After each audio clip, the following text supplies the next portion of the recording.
नमस्कार दोस्तों, मैं हूँ ऋचा सिन्हा एक बिहारन और मेरे चैनल पे आप सभी का स्वागत है। तो दोस्तों कैसे हैं आप सब, ये बताने के लिए जल्दी से मेरे कमेंट बॉक्स में जय माता दी लिख दीजिए। माता रानी आप सभी की सारी मनोकामनाएं पूर्ण करें।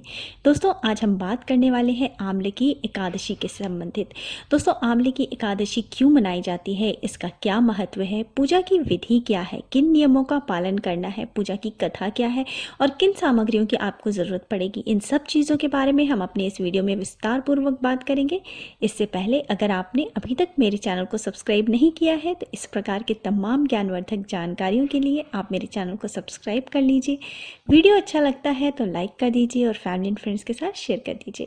तो चलिए शुरू करते हैं। दोस्तों फागुन मास के शुक्ल पक्ष में आने वाली एकादशी को आंवले की एकादशी कहा जाता है। आंवले की यानी आंवला, आंवला को शास्त्रों में श्रेष्ठ स्थान प्राप्त है। विष्णु जी ने जब सृष्टि की रचना करने के लिए ब्रह्मा जी को जन्म दिया, उसी समय उन्होंने आंवले के वृक्ष को भी जन्म दिया। दोस्तों ऐसी मान्यता है कि इस व्रत को करने से 100 गायों के दान के समान फल की प्राप्ति होती है। इस व्रत में आंवले की वृक्ष की पूजा की जाती है। आंवला को देव तुल्य माना गया है। इस वृक्ष के हर अंग में ईश्वर का वास माना गया है। स्वर्ग और मोक्ष की इच्छा रखने वाले फागुन मास के आंवले की एकादशी का व्रत जरूर करें। दोस्तों अगर आप आंवले की एकादशी व्रत करने का निश्चय करते हैं तो इसकी तैयारी आपको एक दिन पहले से ही शुरू कर देनी चाहिए। एक दिन पहले ही पूजा की सारी सामग्री आपको घर पे ला के रख लेनी चाहिए। दशमी के दिन से ही आपको सात्विक भोजन करना चाहिए। साथ ही रात को सोते वक्त आपको भगवान विष्णु और एकादशी व्रत का ध्यान करते हुए और उन्हें नमस्कार करते हुए सोना चाहिए। अब देख लेते हैं कि हमें पूजा के लिए किन सामग्रियों की ज़रूरत पड़ने वाली है। सबसे पहले तो एक श्री विष्णु भगवान की मूर्ति या फोटो ले लें। साथ ही भगवान परशुराम जी की भी मूर्ति या फोटो, पुष्प और पुष्पमाला, एक नारियल, सुपारी, कुछ ऋतु फल, फूल, धूप, दीप, घी दीपक जलाने के लिए। साथ ही पंचामृत तैयार कर लें। दोस्तों पंचामृत तैयार करने के लिए आप कच्चे दूध में दही, घी, शहद और शक्कर मिला करके पंचामृत तैयार कर लें।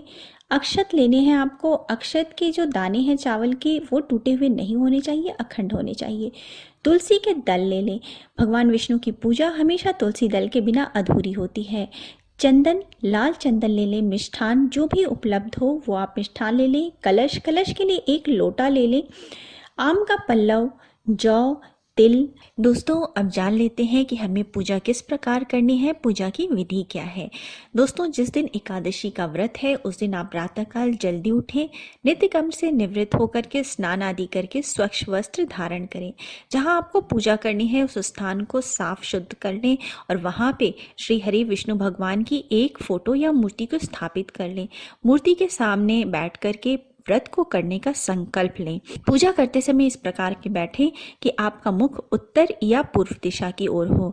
हाथ में तिल, कुश, सिक्के और जल लेकर के संकल्प लें। संकल्प लेते हुए आपको कहना है, मैं भगवान श्री हरि की प्रसन्नता एवं मोक्ष की कामना के साथ इस आंवले का एकादशी व्रत को करने का संकल्प लेता हूँ या लेती हूँ। भगवान श्री हरि इस व्रत को सफलता पूर्वक करने में मेरी सहायता करें, मदद करें। इस व्रत का मुझे शुभ फल प्राप्त हो ऐसी मुझ पे कृपा करें। जाने अनजाने कोई गलती हो, अपराध हो, उसको भगवान क्षमा करें। इस प्रकार कहते हुए आपको ये सारी चीज़ें जो आपने हाथ में ली हुई है वो भगवान की फोटो के सामने आपको रख देनी है, छोड़ देनी है। अब संकल्प के बाद आप श्री विष्णु भगवान की पंचोपचार से विधि पूर्वक आपको पूजा करनी है, अर्थात आपको स्नान कराना है, चंदन, फूल, माला अर्पित करना है, धूप दीप दिखाना है, भोग लगाना है। इस प्रकार से विधि पूर्वक आप पूजा करने के बाद सारी पूजा की सामग्री आपको एक प्लेट में रख लेनी है और उन सब को लेकर के आपको एक आंवले के वृक्ष के पास चले जाना है। वृक्ष के चारों ओर की जगह को आप साफ कर लें। साथ ही गाय के गोबर से भूमि को लीप करके पवित्र कर लें। इस प्रकार पवित्र करने के बाद दोस्तों अब वृक्ष की जड़ में आपको एक बेदी बनानी है। बेदी पर जल से भरा हुआ आपको कलश रख देना है। इस कलश के जल में आप थोड़ा सा गंगा जल भी मिला लें। कलश में पंचरत्न और सुगंधी द्रव्य डालें। आम का पल्लव भी रखें, कलश पर चंदन लगाएं, साथ ही कलश के ऊपर एक वस्त्र समर्पित करें। कलश के ऊपर एक पात्र में खील भर करके रख दें। उसके ऊपर श्री विष्णु भगवान के छठे अवतार श्री परशुराम जी की मूर्ति या फोटो जो भी आपने ली है उसको स्थापित कर दें। साथ ही अब श्री परशुराम भगवान की आपको षोडशोपचार से विधि पूर्वक पूजा करनी है, अर्थात आपको स्नान कराना है, पंचामृत से स्नान कराना है, फिर शुद्ध स्नान कराना है, उन पे वस्त्र समर्पित करना है, उनको चंदन लगाना है, सुगंधी द्रव्य अर्पित करना है, फूल और फूल माला अर्पित करना है, धूप दीप दिखाना है, प्रसाद चढ़ाना है, पुष्पांजलि चढ़ानी है, प्रार्थना पूर्वक नमस्कार करना है। इस सब प्रकार से आपको पूजा करनी है। दोस्तों, इस प्रकार पूजा करने के पश्चात आपको एकादशी व्रत की कथा पढ़नी है या फिर सुननी है और दूसरों को भी सुनानी है। दोस्तों, कथा पढ़ने के दौरान एक दीपक जलते रहना चाहिए। साथ ही आपको हाथ में थोड़े से अक्षत और फूल लेकर के कथा पढ़नी या सुननी चाहिए। दोस्तों, कथा करने के पश्चात आपको श्री विष्णु भगवान और एकादशी माता की आरती करनी है। उसके पश्चात आपको क्षमा याचना करनी है। क्षमा याचना अर्थात भगवान से पूजा में हुई त्रुटियों के लिए आपको क्षमा मांगना है। उनसे कहना है कि जाने अनजाने जो भी गलती हुई हो उसको भगवान क्षमा करें और आपकी पूजा का शुभ फल प्राप्त हो, ऐसी आप पर कृपा करें। दोस्तों, इस व्रत में रात्रि जागरण का भी बहुत ही ज़्यादा महत्व है। साथ ही आपको आंवले के पेड़ की परिक्रमा भी करनी है। अगर हो सके तो आप 108 बार परिक्रमा करें। रात्रि जागरण करते हुए आप भगवान के मंत्रों का उच्चारण करें, भजन करें, कीर्तन करें, बहुत ही अच्छा है, उत्तम है। दूसरे दिन दोस्तों, द्वादशी के दिन आप स्नान आदि से निवृत्त होकर के आपको श्री विष्णु भगवान की पंचोपचार से पूजा करनी है और इसके बाद कलश सहित परशुराम जी की मूर्ति आप ब्राह्मण को दान में दे दें। ब्राह्मण को भोजन कराएं, उसके उपरांत स्वयं भोजन ग्रहण करें। दोस्तों, अब आमलिका एकादशी की व्रत कथा जान लेते हैं। युधिष्ठिर जी ने पूछा, वासुदेव, फागुन मास के कृष्ण पक्ष में किस नाम की एकादशी होती है, कृपा करके मुझे बताएं। भगवान श्री कृष्ण बोले, महाभाग धर्मनंदन, सुनो, तुम्हें इस समय वह प्रसंग सुनाता हूँ जिसे राजा मानधाता के पूछने पर महात्मा वशिष्ठ ने कहा था। फागुन शुक्ल पक्ष की एकादशी का नाम आमलिका एकादशी है। इसका पवित्र व्रत विष्णु लोक की प्राप्ति कराने वाला है। मानधाता ने पूछा, द्विज श्रेष्ठ, यह आमलिका कब उत्पन्न हुई, मुझे बताइए। वशिष्ठ जी ने कहा, महाभाग सुनो, पृथ्वी पर आमले की उत्पत्ति किस प्रकार हुई यह बताता हूँ। आमले की महान वृक्ष है जो सब पापों को नाश करने वाला है। भगवान विष्णु के थूकने पर उनके मुख से चंद्रमा के समान कांतिमान एक बिंदु प्रकट हुआ। वह बिंदु पृथ्वी पर गिरा। उसी से आमलिका का महान वृक्ष उत्पन्न हुआ। यह सभी वृक्षों का आदिभूत कहलाता है। इसी समय समस्त प्रजा से के सृष्टि के लिए भगवान ने ब्रह्मा जी को उत्पन्न किया। उन्हीं से इन प्रजाओं की सृष्टि हुई। देवता, दानव, गंधर्व, राक्षस, यक्ष, नाग तथा निर्मल अंतःकरण वाले महर्षियों को ब्रह्मा जी ने जन्म दिया। उनमें से देवता और ऋषि उसी स्थान पर गए जहाँ पे विष्णु प्रिया आमलिका का वृक्ष था। महाभाग, उसे देखकर देवताओं को बड़ा विस्मय हुआ। वे एक दूसरे पर दृष्टिपात करते हुए उत्कंठा पूर्वक उस वृक्ष की ओर देखने लगे और खड़े खड़े सोचने लगे कि पलक्ष आदि वृक्ष तो पूर्व कल्प की ही भांति हैं, जो सबके सब हमारे परिचित हैं, किंतु इस वृक्ष को हम नहीं जानते। उन्हें इस प्रकार चिंता करते देख आकाशवाणी हुई, महर्षियों, यह सर्वश्रेष्ठ आमलिका का वृक्ष है जो विष्णु जी को प्रिय है। उनके स्मरण मात्र से गोदान का फल मिलता है। स्पर्श करने पर उससे दुगना और भक्षण करने से तिगुना पुण्य प्राप्त होता है। इसलिए सदा प्रयत्न पूर्वक आमलिका का सेवन करना चाहिए। यह सब पापों को हरने वाला वैष्णव वृक्ष बताया गया है, जिसके मूल में विष्णु, इसके ऊपर ब्रह्मा, स्कंद में परमेश्वर भगवान रुद्र, शाखाओं में मुनि, टहनियों में देवता, पत्तों में वसु, फूलों में मरुद्रण तथा फलों में समस्त प्रजापति वास करते हैं। आमलिके सर्वदेवमयी बताई गई है, अतः विष्णु भक्तों के लिए यह परम पूज्य है। ऋषि बोले, हम लोग आपको क्या समझें, आप कौन हैं, देवता या कोई और, हमें ठीक ठीक बताइए। आकाशवाणी हुई, जो संपूर्ण भूतों के कर्ता और समस्त भुवनों के सृष्टा हैं, जिन्हें विद्वान पुरुष भी कठिनता से देख पाते हैं, वही सनातन विष्णु मैं हूँ। देवाधिदेव भगवान विष्णु का कथन सुनकर उन ब्रह्मकुमार महर्षियों के नेत्र आश्चर्य से चकित हो उठे। उन्हें बड़ा विस्मय हुआ। वे आदि अंतरहित भगवान की स्तुति करने लगे। ऋषि बोले, संपूर्ण भूतों के आत्मभूत आत्मा एवं परमात्मा को नमस्कार है। अपनी महिमा से कभी च्युत न होने वाले अच्युत को नित्य प्रणाम है। अंतरहित परमेश्वर को बारंबार नमस्कार है। दामोदर, कवि और यज्ञेश्वर को नमस्कार है। मायापते, आपको प्रणाम है। आप विश्व के स्वामी हैं, आपको नमस्कार है। ऋषियों के इस प्रकार स्तुति करने पर श्री हरि संतुष्ट हुए और बोले, महर्षियों, तुम्हें कौन सा अभिष्ट वरदान दूं? ऋषि बोले, भगवान, यदि आप संतुष्ट हैं तो हम लोगों के हित के लिए कोई ऐसा व्रत बताइए जो स्वर्ग और मोक्ष के रूपी फल प्रदान करने वाला हो। श्री विष्णु भगवान बोले, महर्षियों, फागुन शुक्ल पक्ष में यदि पुष्य नक्षत्र से युक्त द्वादशी हो तो वह महान पुण्य देने वाली और बड़े बड़े पातकों का नाश करने वाली होती है। द्विजवरों, इनमें जो विशेष कर्तव्य है उसको सुनो।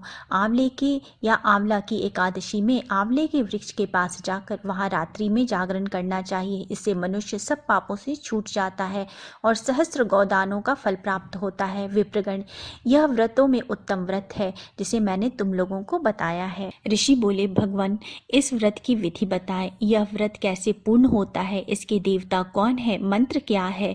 नमस्कार किसको करना है? इस समय स्नान और दान कैसे किया जाता है? पूजन की विधि क्या है तथा इसके लिए मंत्र क्या है? इन सब बातों का यथार्थ रूप से वर्णन कीजिए। भगवान विष्णु ने कहा, द्विजवरों, इस व्रत की जो उत्तम विधि है उसको श्रवण करो। एकादशी को प्रातः दंत धावन करके यह संकल्प करें कि हे पुंडरीकाक्ष, हे च्युत, मैं एकादशी को निराहार रहकर दूसरे दिन भोजन करूंगा। आप मुझे शरण में रखें। ऐसा नियम लेने के बाद पतित, चोर, पाखंडी, दुराचारी, मर्यादा भंग करने वाले तथा गुरु पत्नी गामी पुरुषों से वार्तालाप न करें।